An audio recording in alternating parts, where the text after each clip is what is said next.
우리 말씀 보시겠습니다. 말씀은 고린도전서 15장 42절에서 44절까지입니다. 같이 읽겠습니다.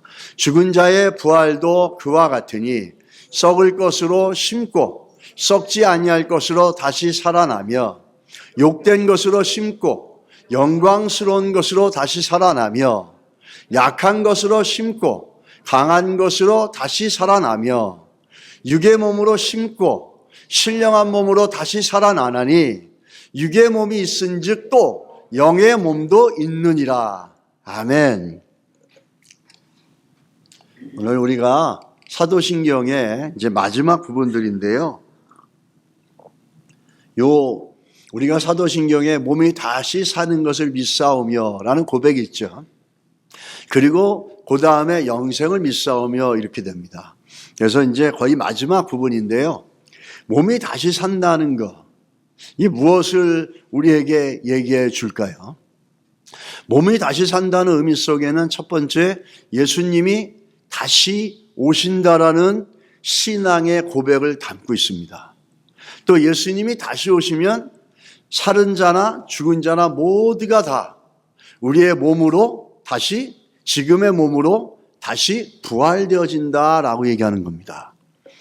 어떻게 보면은 예수님이 다시 와서 부활하신다, 눈에 보이지 않는 영으로만 부활되는 게 아니라 눈에 보이는 육체로도 부활된다라는 겁니다. 근데 이것이, 이 신앙의 고백이 어떻게 들어보면은 오늘도 우리가 살아가는 우리의 리얼 라이프, 우리의 리얼 크리스찬 라이프와 아주 far away, 동떨어진 것 같이 들릴 때가 있습니다. 그러나 오늘 우리가 이 신앙 속에서 보여주는 건 뭐냐면 부활의 신앙이라는 거죠. 이 부활의 신앙은 결국에 우리 신앙생활의, 기독교 신앙생활의 모든 것들을 결정짓는 결정체입니다. 우리의 신앙 속에서, 예수 믿는 우리의 신앙 속에서 부활을 믿지 않는다면 우리의 신앙 모든 것들이 헛되게 되어지는 겁니다. 그래서 오늘 우리는 이 부활의 신앙, 우리가 다시 부활할 것과 예수님이 죽음에서 부활하셨다는 그 사실과 또 그와 동일하게 성령의 능력으로 주님이 오실 때 여러분과 제가 죽었던 살았던 육체로 부활되어진다는 그 사실들에 대한 믿음의 고백은 우리 기독교 신앙에 있어서 요체 중에 요체라는 겁니다. 그래서 바울이 이렇게 얘기합니다. 오늘 한번 우리가 고린도전서 15장 그 내용을 좀 보겠는데, 고린도전서 15장 12절로 19절에 바울이 얘기하는 거죠. 우리가 예수 그리스도를 믿는다고 하면서 부활을 믿지 않는다 그러면 우리의 신앙은 헛되다는 거예요. 아무 가치가 없다는 거죠. Totally in vain. 완전히 헛되다는 겁니다. 그래서 12절에 이렇게 얘기하죠. 그리스도께서 죽은 자 가운데서 다시 살아나셨다. 전파되었거늘 너희 중에서 어떤 사람들은 어찌하여 죽은 자 가운데서 부활이 없다 하느냐. 만일 죽은 자의 부활이 없으면 그리스도도 다시 살아나지 못하셨느니라.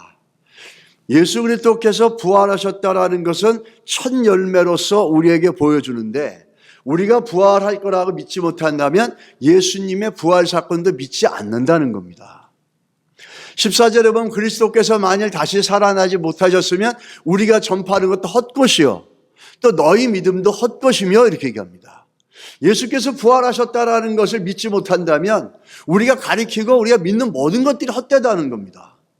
그리고 15절에 이렇게 얘기하죠. 또 우리가 하나님의 거짓 증인으로 발견되리라. 무슨 말입니까?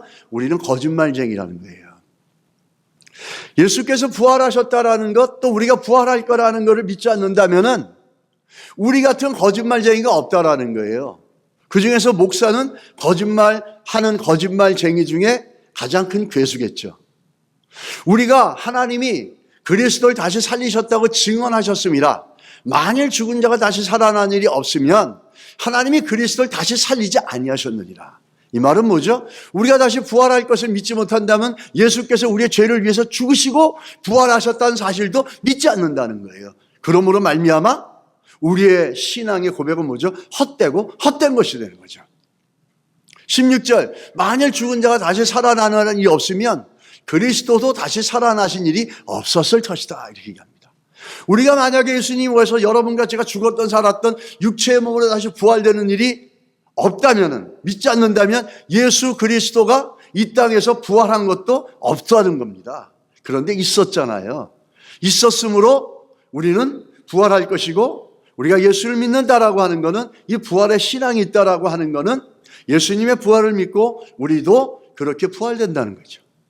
17절에 그리스도께서 다시 살아나신 일이 없으면 너희의 믿음도 헛되고 너희가 여전히 죄 가운데 있을 것이요. 부활을 믿지 않는다면 첫째, 우리의 신앙은 헛된 겁니다. 두 번째, 우리가 부활을 믿지 못하면 여전히 우리는 죄 가운데 있다는 거예요. 그러면 모하메트가 죽어서 무덤을 남기고 부처가 죽어서 무덤을 남긴 것과 아무 다른 게 없다는 거죠.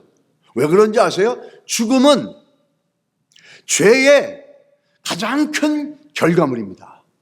예수님의 천지를 창조하셨을 때, 하나님 천지를 창조하셨을 때 죽음을 창조하지 않았어요. 죽음은 언제 들어왔습니까? 아담과 하와가 범죄함으로 인해서 그 죄의 결과로 죽음이 우리에게 들어온 거예요.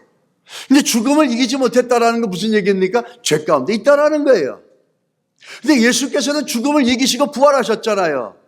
그러니까 우리가 죄의 굴레와 죄의 올무 가운데 우리는 없다라는 거예요.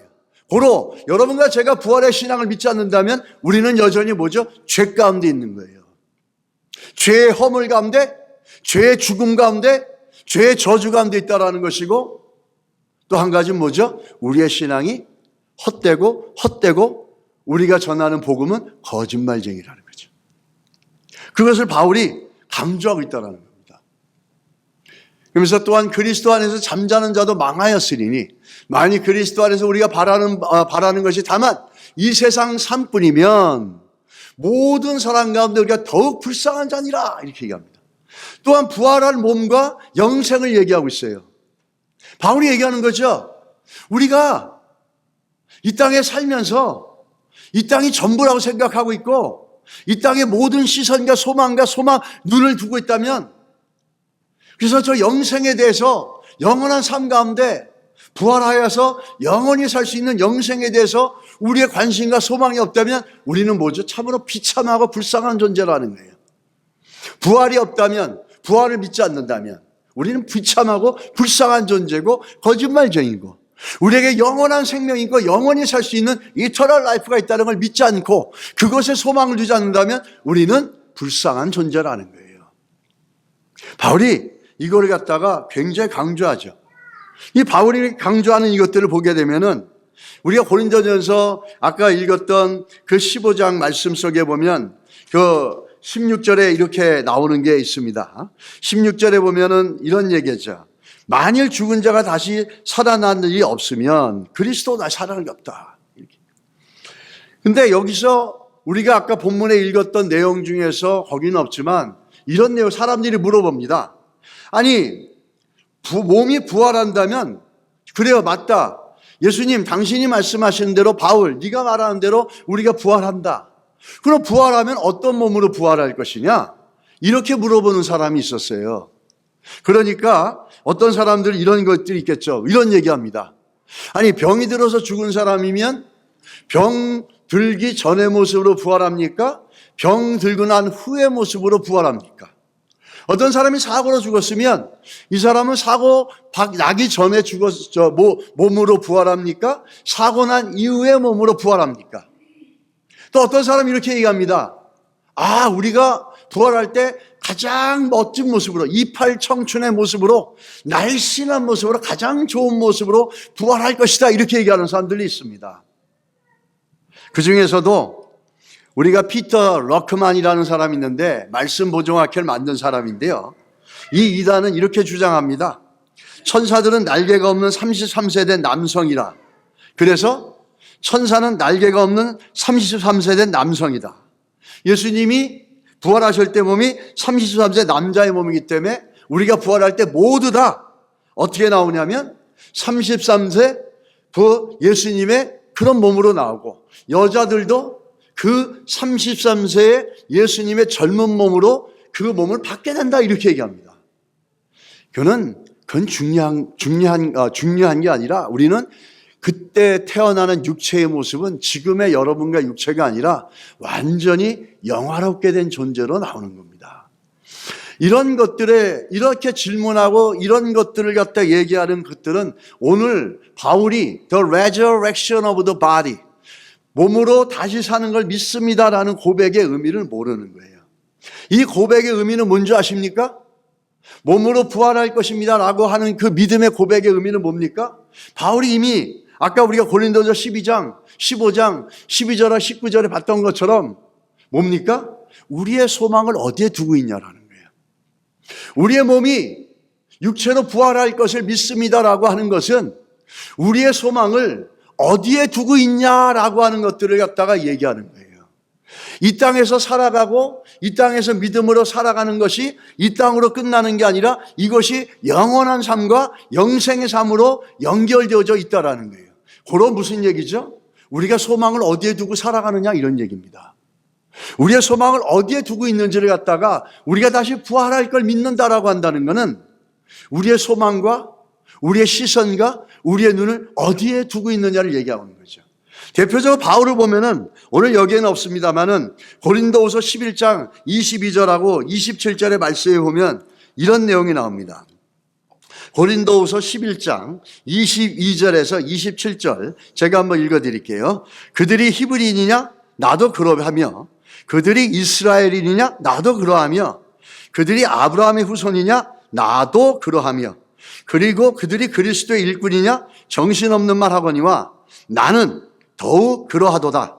내가 수고를 넘치도록 하고 옥에 갇히기도 더 많이 하고 매도 수없이 맞고 여러 번 죽을 뻔하였으니 유대인들에게 40에서 하나 감한 매를 5번 맞았으며 3번 태장으로 맞고 1번 돌로 맞고 3번 파선하고 일주일을 깊은 밭에서 지냈으며 여러 번 여행하면서 강의 위험과 강도의 위험과 동족의 위험과 이방인의 위험과 신의 위험과 광야의 위험과 바다의 위험과 거짓 청제 중에 위험을 당하고 또 수고하고 애쓰며 여러 번 자지 못하고 줄이며 목마르고 여러 번 굶고 춥고 헐벗었도다 이렇게 얘기합니다. 아직 여기 아닙니다. 뒤로 넘어가시고 이렇게 얘기하는 거 보십시오. 바울이 지금 자랑하는 겁니까? 내가 이렇게 고생했다고 자랑하는 겁니까? 내가 다른 사도들보다 더 고생하고 수고한 걸 지금 자랑하는 겁니까? 내가 태장을 갖다가 5번을 맞고 매를 맞고 물에 빠지고 도적에게 쫓겨다니고 배고프고 굶주리고 옥에 갇히고 내가 바리새인 중에 바리새인이고 로마 시민권이 있고 내가 아브라함의 자손이고 내가 굉장히 프레스티저스한 포지션을 갖고 있는 스테러스를 갖고 있는 사람인데도 불구하고 이렇게 수없이 고생했다라고 하는 거 지금 자기 자랑하는 건가요? 아니에요. 내가 이렇게 살 수 있었던 건 뭐냐면 아까 바울이 고백했던 것처럼 내가 어디에 시선을 두고 있고 내가 어디에 소망을 두고 있고 내가 어디에 눈을 갖다가 두고 있는지를 얘기하는 거예요. 내가 시선과 소망과 눈을 하나님께 영원한 나라에 영원한 영생에 예수 그리스도께 소망을 두고 내가 거기다가 내 시선을 두었기 때문에 그것이 소망이기 때문에 내가 이 땅에서 이런 삶을 능히 살아갈 수 있었다라는 거예요. 그 소망이 있었기 때문에 수없이 어려움 가운데서도 살아갈 수 있었다라는 거죠. 우리가 우리의 믿음의 시선과 우리의 믿음의 눈을 어디에 두고 있냐라는 거죠. 영원한 영생과 예수 그리스도께 두고 있습니까? 아니면 썩어져서 없어지고 언젠가 심판대에 쓸 수 있는 이 세상에다가 포커스를 두고 물질에다 포커스를 두고 이 땅에 포커스를 두고 있냐는 거죠. 여기다 초점을 두고 있냐라는 거죠. 여기다 소망을 두고 있느냐는 거죠. 이 믿음의 고백은 그 질문을 우리에게 던지는 거예요. 당신의 소망이 어디 있습니까? 라는 거예요. 당신이 예수 그리스도를 믿는 성도라고 하는데 그렇다면 당신의 소망이 어디 있습니까? 당신의 소망이 영생에 있습니까? 예수 그리스도께 있습니까? 이 땅에 있습니까? 이걸 묻고 있는 거죠. 이 땅에 시선을 두고 있다면은 바울처럼 이렇게 살 수가 없어요. 이 땅에 내가 예수를 믿어도 이 땅에 소망을 두고 있고 이 땅에 시선을 두고 있다면 조금만 어려워도 불평하고 넘어지고 쓰러지고 자빠집니다. 근데 우리의 소망이 저 영생에 있고 예수 그리스도께 있다면 우리는 오늘 바울과 같은 살아가는 이 삶에 대해서 최소한 공감할 수 있고 이해할 수 있고 아멘으로 화답할 수 있어요. 비록 이렇게는 살아갈 수는 없어도 그렇지 영생의 소망이 있는 자가 예수께 소망을 둔 자가 이 땅 가운데 이렇게 살아갈 수 있지. 최소한 이런 믿음의 동의가 있어야 되는 거예요. 있으십니까, 여러분? 우리가 정말 그 선교사 중에, 미국의 최초의 선교사 중에 아도람 저드슨이라는 분이 있습니다. 침례교 선교사고, 이분이 어디로 갔냐면 최초의 선교사로 미얀마를 갔습니다. 그래서 미얀마에 보면은 카렌족들이나 이런 사람들은 크리스천들이 많아요. 오늘 우리 여기 보면은 미얀마족들이 대부분 카렌족이나 그 유사한 족들, 그 아도람 저드슨이 오래전에 씨앗을 뿌린 것들이 열매를 맺은 거죠. 이분은 최초의 선교사였고 미얀마 파송을 갔는데 이분의 삶은 선교지 가서 좋지 않았어요.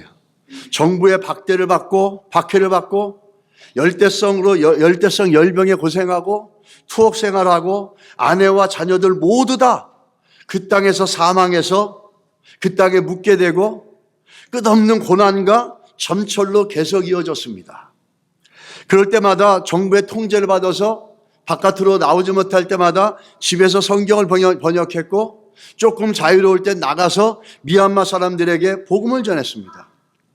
1820년대 초반은 미얀마와 영국이 전쟁을 시작한 때였습니다. 그 당시 버마였죠. 미얀마 정부는 모든 외국인들을 영국의 첩자로 간주했습니다. 그래서 아도람 저드슨 선교사님도 1년 동안 족쇄를 차고 어둠이 깔려있는 그 방에서 벌레와 병균들이 들고 있는 지옥 같은 감옥에서 지내야 됐습니다. 또 영국군의 북상으로 인해서 북으로 행군할 때 죄수로 끌려가면서 말할 수 없는 고초를 당합니다. 저드슨의 투옥 생활이 끝난 지 얼마 되지 않아서 그의 아내 낸시는 병약해진 몸으로 그만 소천해서 그 땅에 묻힙니다. 마지막 나온 막내딸들을 동네를 다니면서 그 여성분들에게 동양젖을 먹이면서 키웠는데 그 어린 딸마저도 열병이 걸려서 그만 죽습니다. 그래서 청착기부터 시작해서 딸 둘과 부인을 그 땅에 묻혔습니다. 그 땅에 묻었다는 거죠. 그때 당시에 미얀마에는 이런 말이 있었습니다. 미얀마에서는 불교인이 기독교인이 되는 것보다 호랑이 이빨을 뽑는 것이 더 쉬운 일입니다 라는 그런 말이 있었다는 거예요. 이렇게 아도람 저드슨은 37년 동안 헌신과 희생과 수고와 죽음의 문턱을 바울처럼 수없이 드나다녔지만 그런 수고를 했음에도 불구하고 그에게는 사역의 열매가 없었어요. 근데 그럼에도 불구하고 37년의 삶을 그는 그렇게 보내고 62세의 나이에 주님의 품에 안기게 됩니다. 비록 그가 살아갈 때는 눈에 보이는 열매도 없었고 결실도 없었지만 그의 소망은 오직 영생에 예수 그리스도에 뒀기 때문에 포기하지 않았고 거기서 돌아가실 때까지 최선을 다했습니다. 그러고 그가 떠나고 난 다음에 어떤 일이 있었냐면 선교사 48명이 74개의 교회를 세우게 됩니다. 저드슨 선교사님이 고통 속에서 믿음으로 씨를 뿌리며 영생의 소망과 예수 그리스도께 소망을 두면서 모진 고난과 압제 속에서 씨를 부렸던 열매가 그가 떠난 이후에 활짝 열매를 맺으면서 오늘날에 그 대표적으로 카렌족과 같은 칸족들과 같은 족들에게 복음이 편만하게 확장되어지게 되었다는 겁니다. 이렇게 수없이 깊은 고난 가운데서 이분이 이 땅 가운데 있으면서도 그렇게 믿음의 싸움과 믿음의 씨앗들을 뿌려나갈 수 있었던 건 뭐죠? 몸이 다시 사는 것을 믿는 믿음이라는 거예요. 그의 소망이 어디 있냐면 다시 살 수 있는 영생과 부활과 예수 그리스도께 소망을 뒀기 때문에 그는 그 땅 가운데서 복음을 위해서 그런 수고도 아끼지 않을 수 있었다라는 겁니다. 우리는 최소한 우리의 삶이 이렇게 살 수는 없어요. 살 수 있을 수 있겠죠. 주께서 이렇게 허락하시면. 그러나 최소한 우리의 소망이 어디에 있는지는 우리가 점검해 봐야 될 줄 믿습니다.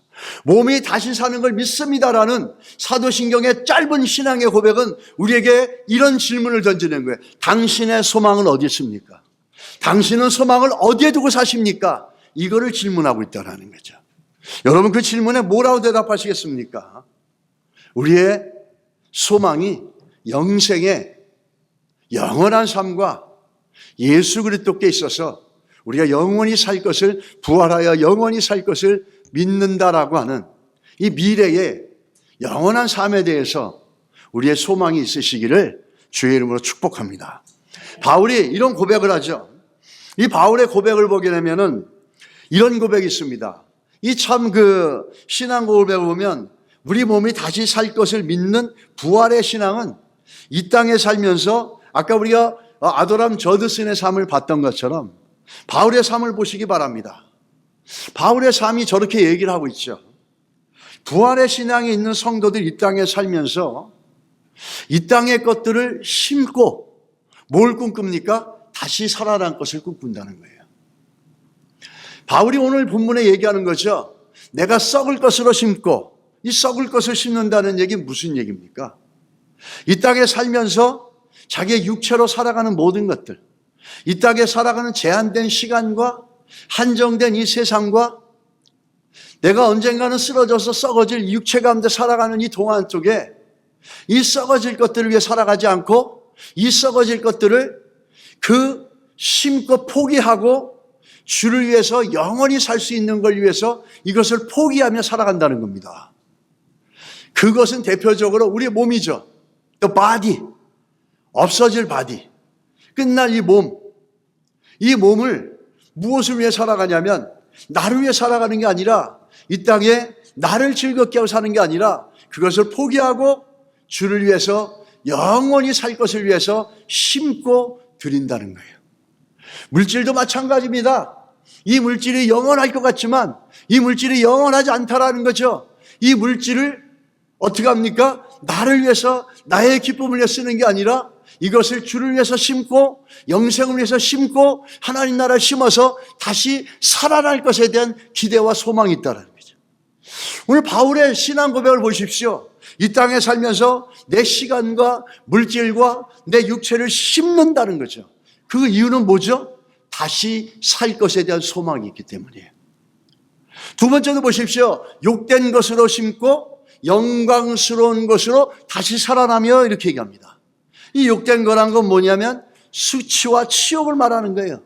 죄의 욕망에 끌려서 부끄러운 성적인 욕망과 물질의 욕심과 자기 자랑과 교만에 끌려서 이렇게 수치스럽게 살지 말고 그것을 십자가 앞에 갖고 가서 보혈로 씻고 십자가에 못 박아서 그것들을 다 내려놓고 복 갖고 포기해서 어떻게 합니까?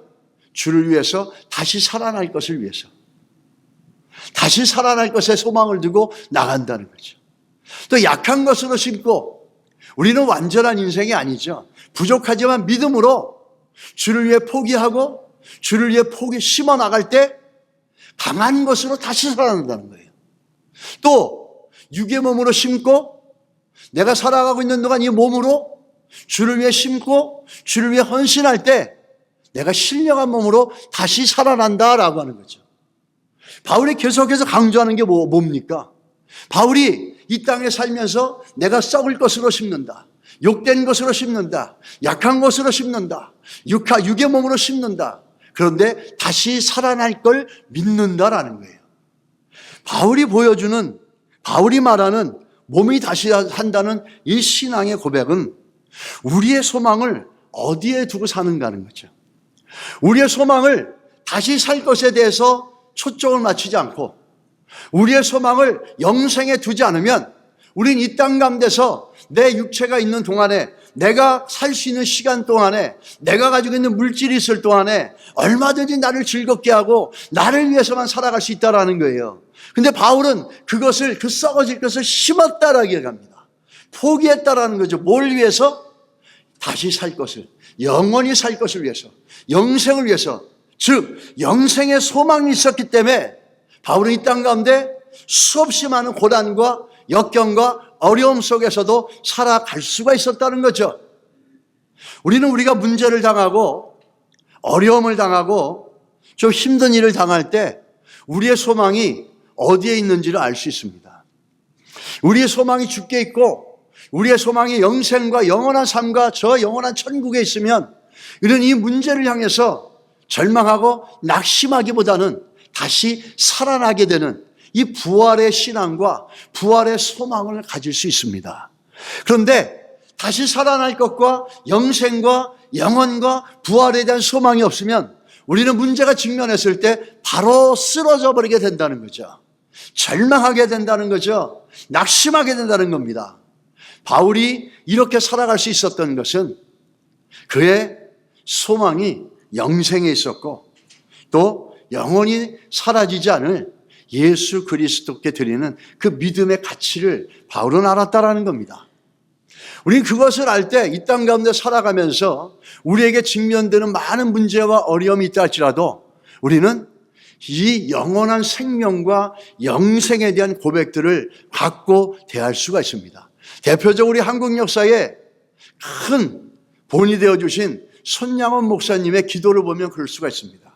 이 손양원 목사님의 9가지 기도는 너무너무 유명한 겁니다. 그분이 당신의 두 아들을 공산당에게 죽임을 당하며 잃어버리자 장례식장에서 그분이 고백한 기도의 내용입니다. 첫째, 나 같은 죄인의 혈통에서 순교의 자식을 낳게 하시니 감사합니다. 둘째, 허다한 많은 성도 중에서 이런 보배를 나에게 주셨으니 감사합니다.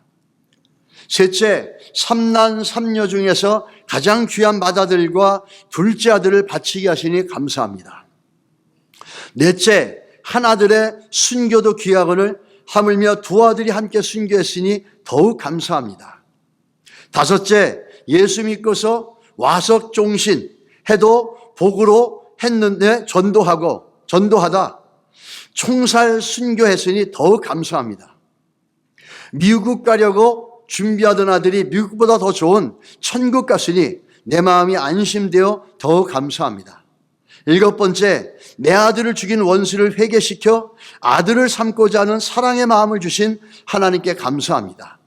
여덟 번째, 내 아들의 순교의 열매로서 무수한 천국의 열매가 생길 것을 믿으면서 감사합니다.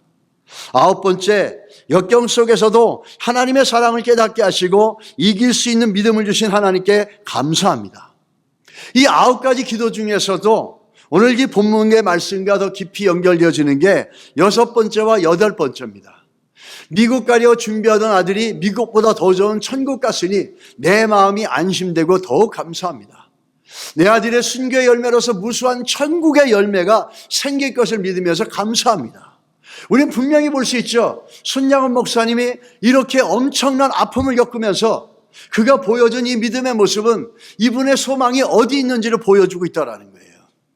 이분의 소망이 이 땅에 있는 것이 아니라 몸은 이 땅에 살지만 이 땅에 있을 동안에 썩어질 몸을 심고 썩어질 것들, 제한된 것들, 연약한 것들을 다 심어서 그가 다시 살아날 것, 부활과 영생의 소망이 있기 때문에 오늘 손양원 목사님은 이런 기도를 드릴 수 있었다는 거죠. 우리는 문제를 직면할 때마다 우리의 소망이 어디에 있는지를 볼 수 있습니다. 우리가 이 땅에 썩어지고 없어질 제한되고 불완전한 이 세상 가운데 우리의 시선을 두고 우리의 눈을 둔다면 우리는 이런 문제 앞에서 쉽게 좌절하고 절망할 수밖에 없을 거예요. 그러나 영원한 곳에 우리의 눈과 소망을 둔다면 우리의 반응은 바울처럼 또 손양원 목사님처럼 이러한 반응이 있을 줄 믿습니다. 그럼 우리가 우리의 소망이 어디에 두고 있는지, 우리의 눈이 어디에 두고 있는지, 우리의 시선을 어디에 두고 있는지를 어떻게 알 수 있습니까? 그건 굉장히 간단해요. 내 마음이 있는 곳, 거기가 어디죠? 마태복음 6장 21절에 내 보물이 있는 곳에는 내 마음도 있느니라 이렇게 얘기합니다. 우리의 시선이 어디에 있는지, 우리의 눈이 어디에 고정되어 있는지를 알 수 있는 대표적인 건 뭐죠? 우리의 물질이 어디로 주로 사용되고 있고 우리의 물질에 대해서 우리가 어떤 태도를 갖고 있냐라는 겁니다. 오늘 이 본문의 말씀은 헌금을 많이 해서 천국에 쌓아두세요 라고 할 때 사용되어지는 성경 말씀으로 주로 알고 있습니다. 맞습니다. 그렇게도 할 수 있습니다. 근데 더 중요한 건 뭐죠? 물질을 많이 내십시오, 헌금을 많이 해주십시오, 이런 메시지보다 더 중요한 포인트는 뭐죠? 여러분의 소망이 어디 있냐라는 거예요. 여러분의 소망이 어디 있냐라는 거죠. 여러분의 소망과 나의 소망이 어디 있는지를 알려면 어떻게 하죠? 우리 물질이 어디에 있는지를 보면은 내 마음이 어디에 있는지를 볼 수 있다는 거예요. 여러분 믿으십니까? 내 물질이 A로 가고 있다면 내 믿음의 시선과 내 마음은 어디로 가죠? A에 있다는 거예요. 내 물질이 교회와 하나님 나라를 향해 간다면 내 시선과 눈은 어디에 있다는 겁니까? 하나님께 있다는 거죠. 너무너무 간단한 겁니다. 우리의 물질이 어디로 가고 있느냐를 보면서 우리의 삶의 소망이, 우리의 삶의 우선순위가 어디에 있는지를 보여주는 중요한 영적인 위치를 보여주고 있다는 거예요. 왜 그런 줄 아십니까? 그 다음에 말씀을 보면은 눈에 대해서 얘기합니다.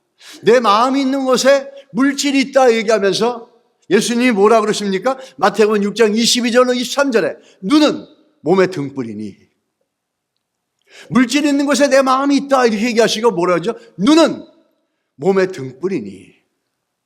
너의 눈이 어디에 있느냐를 갖다가 보여주는 게 뭐죠? 물질이 흘러가는 방향이에요. 갬블링을 좋아하는, 도박을 좋아하는 사람은 당연히 물질이 어디로 흘러갑니까? 도박으로 흘러가겠죠. 투자하고 투기하는 걸 좋아하는 사람들은 물질이 다 흘러가겠죠. 왜? 소망이 거기 있으니까. 부동산 투기를 좋아하는 사람들은 물질이 글로 흘러가겠죠. 왜? 그들의 소망과 그들의 시선은 부동산 투기에 있기 때문에. 그래서 예수님께서 물질이 있는 곳에 네 마음이 있다 얘기하고 나서 바로 말씀하시는 게 뭐죠? 네 눈이 어디 있느냐? 네 시선이 어디 있느냐? 네 관심이 어디 있느냐? 네 소망이 어디 있느냐를 얘기하는 거죠. 눈은 몸의 등불이니 그러므로 내 눈이 성하면 온몸이 밝을 것이요 이렇게 얘기합니다. 우리의 눈이 건강하면 올바른 것을 볼 수 있고 올바른 것을 이해할 수 있습니다. 이 성하다, 눈이 성하면 이런 뜻이 나오죠. 성하다는 말은 이게 건강하다, 진실하다, 단순하다, 풍부하다, 관대하다 이런 복합적인 의미를 갖고 있습니다. 눈이 건강해서 모든 사물을 똑바로 보고 특별히 눈이 성하다는 의미는 여기서 뭘 얘기합니까? 영적인 진리를 바르게 하는 지혜를 얘기하는 거예요. 영적인 눈이라고 할 때 진리를 바르게 하는 지혜를 보는 눈이라는 겁니다. 우리의 영적인 눈이 건강해야지 진리를 똑바로 보고 진리를 바르게 알고 모든 것이 잘못되더라도 진리를 올바르게 볼 수 있다는 거예요. 그 눈이 건강해야 되죠. 그 눈이 건강할 때 우리의 시선과 우리의 관심을 어디다 둡니까? 하나님께 둔다는 거죠. 한 예를 보면 이럽니다. 어떤 의사 선생님이 계시는데 아주 마음씨도 착하고 무척 친절하고 병원에 가면 병원비도 깎아주고 할인도 해주고 너무너무 자상하고 너무나 좋은 의사 선생님이세요. 그런데 이 의사 선생님의, 이렇게 좋은 의사 선생님의 치명적인 약점이 있습니다. 이 의사 선생님은 환자를 진찰을 잘 못하는 거예요. 이 말은 뭐냐면 이 병의 원인이 무엇인지도 잘 알아내지 못하고 약을 처방해줘도 그 약을 먹어도 잘 낫지가 않는 거예요. 이 의사 선생님은 착하고 친절하긴 할 수 있지만 병의 원인과 처방을 잘하는 의사로서 눈은 없다라는 거죠. 고로 착한 사람일 수는 있어도 이 의사가 좋은 의사일 수는 없다라는 거예요. 또 다른 예로 마찬가지입니다. 목사가 있습니다. 마음씨도 착하고 사랑도 많고 일도 잘하고 아주 훌륭한 목사라 그러고 착한 목사라 좋은 목사라 그럽니다. 근데 이 목사님의 취약점이 하나 있어요. 그건 뭐냐면 진리의 핵심을 모른다는 거예요. 성도들과 교회에게 진리의 핵심을 똑바로 가르쳐서 교회가 나갈 방향과 성도들을 올바르게 가르치고 전해야 되는데 목사님이 착하고 일도 잘하고 이것도 잘하는데 가장 중요한 눈이 뭐죠? 진리를 알고 진리를 전하는 그 진리의 핵심을 전하 가르쳐야 되는데 그 눈이 없는 거예요. 착한 사람일 수는 있지만 좋은 목사는 아니라는 거죠.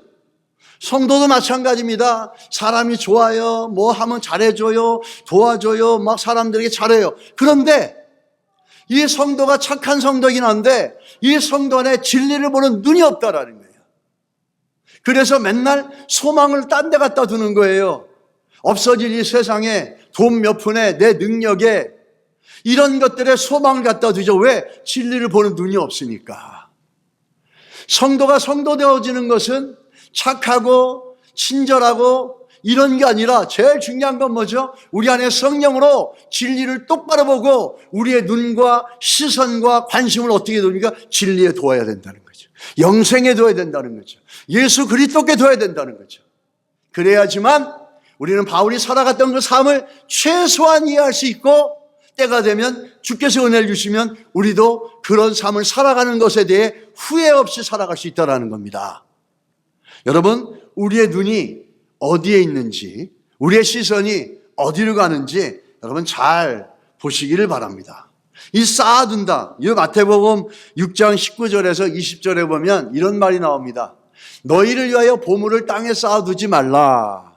거기는 좀과 등록에 하며 도둑이 구멍을 뚫고 도둑질하느니라. 오직 너희를 위하여 보물을 어디다 쌓아두라고요? 하늘에 쌓아두라 이렇게 얘기합니다. 우리가 이 말씀은 많이 얘기하는 게 헌금을 얘기할 때 많이 얘기합니다. 그런데 그거보다 더 중요한 게 있죠. 헌금의 얘기도 있을 수 있죠. 물론 우리가 하늘나라에 소망을 두고 하늘나라를 향해서 헌신하고 수고하려는 사람들은 물론 하나님 나라를 위해서 여기 물질을 많이 드릴 수 있습니다. 그 전에 더 중요한 건 뭐죠? 우리의 소망이 어디 있냐라는 거예요. 우리의 소망이 하늘에 있느냐? 우리의 소망이 땅에 있느냐라는 거죠. 우리의 소망이 하늘에 있으면 하늘을 위해서, 하늘의 것들을 위해서 쌓아둘 것입니다. 주의 나라를 위해서, 복음을 위해서, 교회를 위해서, 선교를 위해서 쌓아둘 것입니다. 그러나 우리의 소망과 우리의 눈과 시선이 이 땅에 있다면 우리 이 땅에 쌓아둘 것이라는 거죠. 없어질 것을 위해서 영원할 것 같지만 제한된 시간에 살아가는 이 세상과 나의 육체의 욕망과 즐거움을 위해서 그것을 쌓아둘 거라는 거예요. 중요한 건 뭐냐면 이게 물질의 문제가 아니라 나의 소망과 나의 믿음의 눈이 어디 있냐는 거죠. 그 믿음의 시선이 하늘에 있으면은 하나님께 있다면 영생에 있다면 누가 얘기하지 않아도 기꺼이 하나님 앞에 시간을 드리고 물질을 드리고 몸을 드릴 수 있다라는 겁니다. 그러나 우리의 시선이 땅에 있으면은 우리는 맨날 땅을 향해서 우리의 시간과 물질과 몸과 모든 것을 거기에다 쌓아두면서 이것이 영원할 것으로 착각하고 살아갈 수 있다는 거예요. 우리가 이 쌓아둔다란 말 중에 헬라어의 의미를 보게 되면 이런 말입니다. 이 쌓아둔다는 말은 살아가면서 필요한 것들을 모아두어서 안 된다는 말이 아니에요. 이게 모아두는 건데 쌓아둔다는 말 중에 한자어로는 사장이라는 말이 있습니다. 이 말은 유용한 곳에 활용하지 않고 묵혀두거나 넣어두어서 아무 의미 없이 두는 거예요. 오늘 이 쌓아둔다라고 하는 이 말은 이 헬라어의 의미 속에서 이 사장이라는 거죠. 이 땅에 쌓아두는 것은 불필요한 것에 필요한 것이 아닌 것에 이것을 사장시키고 의미 없이 쌓아둔다는 거예요. 그러나 반대로 하늘에 쌓아둔다라는 것은 뭐죠? 의미 있고 가치 있는 것에 그것을 쌓아서 필요한 것에 쓰게 한다는 거죠. 이 의미가 다르다는 거죠. 하늘에 두고 쌓아둔다는 것, 우리의 영적인 눈이 건강하다는 것은 우리의 소망과 우리의 시선을 어디에 두고 있냐라는 겁니다. 그렇다고 해서 하늘에 물질을 쌓아두라 그래서 저축하지 말라는 의미는 아닙니다. 고린도후서 12장 14절에 이런 말씀이 있죠. 어린아이가 부모를 위하여 재물을 저축하는 것이 아니라 부모가 어린아이를 위하여 하느니라 이렇게 합니다. 부모로서 책임감을 갖고 자녀들을 위해서 물질을 공급해주고 자녀들을 위해서 물질을 갖다 저축하는 것은 그거는 당연한 것입니다. 그걸 하지 말라는 게 아니에요. 우리가 살아가면서 이 땅에 필요한 것들 하지 말라는 얘기가 아니에요. 중요한 건 뭐죠? 우리의 믿음의 시선이 어디에 있냐라는 거예요. 우리의 소망이 어디에 있냐라는 거죠. 여러분과 저의 믿음의 눈이 어디에 있냐라는 거예요. 그곳에 있다면 그것이 천국과 영생과 하나님께 있다면 우리가 물질을 쓰는데 우선순위와 그 가치가 물질을 쌓아두는 1차적인 그 쌓아둠이 이 땅이 아니라 하늘이라는 거죠. 여러분의 시선은 어디에 있습니까? 성경에 오늘 그 두 가지의 성도들을 우리가 볼 수 있습니다. 매튜 헨리라고 유명한 주석학자가 계십니다. 이분이 그 두 종류의 성도에 대해서 얘기합니다. 첫 번째 종류의 성도는 매, 솔개 같은 성도라는 겁니다. 매와 솔기 얼마나 장엄합니까? 그들이 공중에서 도도하게 하늘을 떠돌아다닙니다. 그런데 이 몸은 하늘에 떠 있는데 이 솔개와 매들은 눈은 어디로 향하는지 아십니까? 땅. 몸은 도도하게 창공을 나르면서 떠 있지만은 그들의 눈은 저 땅에 있어요. 언제든지 먹잇감이 나오면은 쏜살같이 땅으로 내려가서 그 먹이를 채가지고 올라가는 게 매고 솔개입니다. 이 매튜 헨리는 그러한 류의 성도들을 뭐라 그러죠? 겉으로는 아주 신앙생활 잘하고 우아하지만 그 눈은 저 영생을 바라보는 게 아니라 늘 이 땅만 바라보고 있다라는 거예요. 소망이 이 땅에 있다라는 거예요. 시선이 이 땅에 있다는 거예요. 그런 성도들을 자기 모순적 신앙이다 이렇게 얘기합니다. 그러면서 이런 신앙을 매튜 헨리 성경학자는 뭐라 그러냐면 위선, 외식, 히포크리시라 이렇게 얘기합니다. 겉으로는 우아한 크리스찬 같지만 이 사람의 시선과 관심과 눈은 이 땅에 있는 거예요. 이 사람의 시선과 관심은 항공에 따라 있고 하나님의 은혜 가운데 살아가고 있다고 하지만은 그 눈은 항상 이 땅에 세상의 흐름, 세상의 관심, 이 땅에 흘러가는 것, 돈 이런 것들에 모든 집중이 다 있다는 거예요.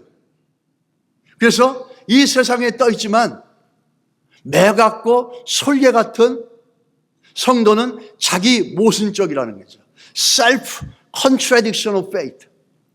믿음의 자기 모순이고 매튜 헨리는 더 심하게 얘기했어요. 히포크리시라고 합니다. 외식하는 자들이라 이렇게 얘기합니다.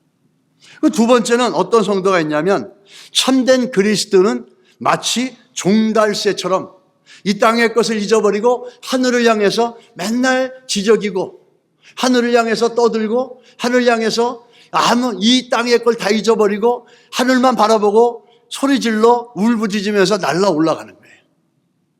이 종달새 같은 성도라는 거죠. 우리는 이 둘 중에 어떤 성도인지를 우리가 규명하려면 우리의 시선, 우리의 눈, 우리의 관심이 어디 있는지를 여러분 정직하게 하나님 앞에 살펴보면 우리는 알 수 있습니다. 내가 어떤 류의 성도인지를. 근데 눈이 나쁘면 어떤 결과가 있을까요? 반대로 눈이 나쁘면 온몸이 어두워집니다. 이 영적인 눈, 이 영적인 진리를 보는 눈이 어두워지면, 믿음의 눈이 가려지면 우리 삶의 모든 영향력이 어두워져요. 뭐죠? 나쁜 영향력 안에 들어간다는 거예요. 이 나쁘다라는 포놀로라는 이 단어는 육체적으로도 허약하지만 영적으로는 아주 악하고 불경건하고 우상 숭배적이다 이렇게 얘기합니다. 눈이 가렸다는 건 영적인 눈이 어두워졌다는 거죠. 진리를 보지 못한다는 거죠. 그러다 보니까 그런 어두운 눈으로 가려진데 이 눈은 마음을 상징하는 거거든요. 그 마음에 뭐가 나오겠습니까? 불경건한 마음이 나오고 우상 숭배적인 생각이 나오고 부정적인 생각이 나오고 비신앙적인 생각과 마음들이 나온다는 거죠. 그래서 이 눈은 우리가 죄악과 죄를 접하는 데 또한 가장 1차적으로 가 있는 거예요. 우리의 눈이 천국을 향해 가 있다면 우리 마음은 천국일 것입니다. 그런데 우리 눈이 이 땅을 향해 가 있으면 우리 마음은 늘 악한 것들로 부정적인 것들로 나쁜 것들로 가득 채울 거예요. 그래서 예수님께서 회개를 얘기할 때 제일 먼저 얘기했던 비유가 뭐냐면 눈이었습니다. 마태복음 18장 9절에 이렇게 얘기합니다. 만일 내 눈이 너를 범죄하게 하거든 빼어 버리라. 한 눈으로 영생에 들어가는 것이 두 눈을 가지고 지옥불에 던지는 것보다 나으리라. 이 눈이 이 죄에 굉장히 민감한 거다는 거죠. 이 보암직하고 제일 먼저 죄의 유혹이 어디서부터 나옵니까? 보암직한 거예요. 그래서 눈으로 보는 것이 곧장 마음으로 들어가 버립니다. 그러다 보니까 회개할 때, 죄를 회개할 때 제일 먼저 눈을 예수님께서 비유로 말씀하시는 거예요. 이 눈이 나쁘면 우리 모든 게 어두워집니다. 진리를 보는 눈이 어두워지면 이 세상의 포커스를 맞춰서 나쁘고 우상숭배적이고 불경건한 것들로 우리 가운데 가득 차게 되어진다는 거죠. 우리가 오늘 본문의 말씀처럼 우리의 시선이 어디에 있는지를 정말 잘 살펴보신다면 몸이 부활한다는 그 믿음의 고백이 우리에게 던지는 질문을 대답할 수 있을 줄 믿습니다. 우리가 이 땅에 영원히 사는 게 아니라 우리의 몸은 부활하여서 영생할 것이다라고 얘기하는 거죠. 이 짧은 것들이 우리에게 던지는 거죠. 너의 소망은 어디에 있느냐? 우리의 소망은 어디에 있습니까? 라는 거죠. 우리 디모데전서 6장 17절로 19절 말씀을 보시면 이런 말씀이 나와요. 내가 이 세대에서 부한 자들을 명하여 마음을 높이지 말고, 여기서 부자들을 뭐라고 말씀합니까? 바울이 마음을 높이는 자, 교만한 자다 이렇게 얘기하고 있어요. 재물에 소망을 두지 말고, 또 한 가지 부자들의 소망은 어디에 있습니까? 재물에 있다라는 거예요. 우리에게 모든 것을 후히 주사 누리게 하시는 누구요? 하나님께 두며 선을 행하고 선한 사업을 많이 하고 나누어지기를 좋아하며 너그러운 자가 되게 하라. 이것이 장래에 자기를 위하여 좋은 터를 쌓아 참된 생명을 취하는 것이니라. 오늘 본문에서 하나의 예로 우리의 영적인 눈이 가려지고 영생의 소망을 두지 못하게 하는 것 중에 하나가 뭐냐면 부요한 자라는 거예요. 부한 자들이에요. 그러면은 이 부자들은 다 나쁜 사람들입니까? 이렇게 봅니까? 그런 거 아니에요. 우리 이상하게도 한국은 부자들 하면 다 나쁘고 재벌이면 다 나쁘고, 재벌이 어떻게 재벌이 됐는지 모르겠지만은 재벌이 다 나쁘고 부자가 다 나쁜 게 아니에요. 성경에 그렇게 얘기한다? 그렇지 않죠. 왜 부자들을 갖다가 성경에서 부정적으로 얘기하는지 아십니까? 그 마음이 높아져서, 그 마음이 교만해서 하나님을 소망으로 두지 않는다는 거예요. 자신의 돈과 자신의 힘에 소망을 두기 때문에 마음이 높아지고 교만해서 다른 사람들 말이나 성경의 가르침을 듣지 않는다는 거예요. 그러다 보니까 부자가 천국 가는 게 어떻게 합니까? 낙타가 바늘구멍 빠져나가는 것처럼 어렵고 불가능하다는 거죠. 그러나 하나님은 하실 수 있다는 거죠. 부자라고 하는 사람들은 돈에 소망을 두고 돈을 의지하고 살기 때문에, 그것들의 모든 시선과 소망을 두기 때문에 하나님의 말씀도 듣지 않고 주변의 권면도 듣지 않는다라는 거예요. 그게 부자들의 특색이에요. 꼭 부자들만 그럴까요? 그렇지 않죠. 어떤 사람들입니까? 가난해도, 부자처럼 돈은 많이 없어도 가난해도 그 소망과 시선을 물질에 두고 있는 사람들은 아무리 하나님 말씀을 가르치고 아무리 권면해주고 아무리 길을 제시해도 보지도 않고 듣지도 못하는 거예요. 중요한 것은 소망을 어디에 두고 있냐라는 거죠. 그러면서 바울이 후반에 뭐라 그럽니까? 그러나 하나님께 소망을 두면, 근데 재물에 소망을 두니 너희가 모든 걸 주고 후히 주시고 누리게 하시는, 여기서 누리게 한다는 건 참 중요해요. 우리가 가진 것들을 누리며 살아가는 거 너무너무 중요한 겁니다. 하나님 주신 복 중에 가장 큰 복이죠. 자, 여기서 하나님께 두며 우리의 시선을, 관심을, 눈을 하나님께 두면 어떤 일이 일어납니까? 선을 행하고 선한 사업을 많이 하고 나누어지기를 좋아하며 너그러운 자가 되고, 이것이 장래에 너희를 위하여 좋은 터를 쌓아 참된 생명을 취하는 것이라. 영생의 확신과 소망과 또 영원한 천국의 상급이 있다라고 하는 것을 얘기해 주는 거죠. 우리가 하나님께 소망을 둔 자와 물질에 소망을 둔 자가 이렇게 판이하게 다른 것을 볼 수 있다는 거예요. 여러분, 바라기는 우리 교회가 하나님께 소망을 둬서 너그러운 자가 되고 나누어주는 자가 되어져서 천국에다 상급을 쌓고 영원한 생명과 영생의 복을 주시고 상급을 주시는, 저 천국에서 주시는 그 상급을 얻어가시기를 주의로 축복합니다. 여러분의 시선이 어디 있는지를 보셔야 됩니다. 여러분, 한 가지 분명한 건 뭔지 아십니까? 천국은 분명히 있습니다. 천국은 분명히 있습니다. 하버드 대학의 뇌의학자 이분 알렉산더 교수님, 제가 예전에도 한번 설교한 적이 있어요. 하버드 신경외과 의사신 이분 알렉산더 교수님은 뇌 전문 하버드의 뉴로로지스트입니다. 아주 대단한 과학자였어요. 과학학술지에 150편 넘는 논문을 게재하고 국제의학 컨퍼런스에 200번 이상의 연구를 발표하면서 뇌와 의식의 작용에 대해서 뛰어난 업적을 남겨난 세계적인 뇌 권위학자였습니다. 그가 유명한 신경외과 의사로 뇌학자로 이름을 떨치고 있는데 갑자기 불행스러운 일이 생긴 거예요. 갑자기 아무 이유도 없이 뇌 부위가 완전히 정지된 거의 죽은 상태에 이루어지게 됩니다. 그래서 친구 동료 의사들은 치료를 중단하고 생물학적으로 biologically 뭐라고 센텐스를 내기냐면 죽었다라고, 죽은 상태라고 결정을 내립니다. 그런데 7일 후에 이론적으로 의학적인 의론을 설명할 수 없는 일이 일어납니다. 기적이 일어났어요. 그 죽은 7일 동안의 삶 속에 이분이 뭘 경험했냐면 천국을 경험한 거예요. 뇌의학자, 인간은 브레인이지 인간은 영적 존재가 아니다라는 성경과 철저하게 반한 뇌의학자였어요. 근데 그 뇌의학자가 죽은 사이에 천국을 갔다 왔어요. 천국을 경험하고 지옥도 천국도 믿지 않았던 이분이 그 태어나서 갔다 와서 책을 썼죠. 그러면서 그 사람은 예전에 이랬습니다. 천국이라는 것은 내가 죽음에 대한 극도로 스트레스를 받으면서 만들어낸 환상이다, 이렇게 얘기했던 사람이에요. 근데 자기가 죽음을 통해서 천국을 경험하면서 영혼은 존재하고 하나님은 존재하고 life after death, 죽음 위의 삶도 존재한다는 걸 알았어요.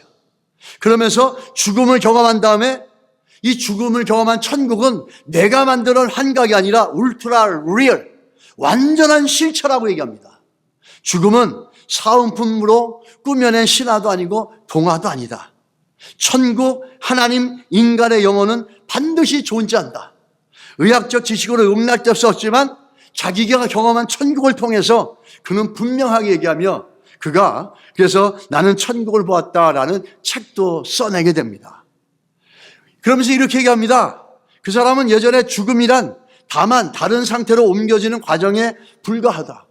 죽음은 이에 아무것도 없다 그랬는데 죽음은 이 땅에 있다가 영원한 천국으로 옮겨지는 그 과정의 중간 지점이다 라고 이렇게 얘기하는 겁니다.